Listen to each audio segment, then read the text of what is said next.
crucificat la Golgota. Tot ce este în mine te glorifică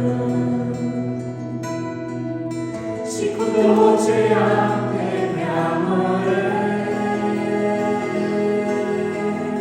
Viața mea ți-o dau în mâna ta, de Tatăl, și-o să-ți cânt mereu cât te iubesc.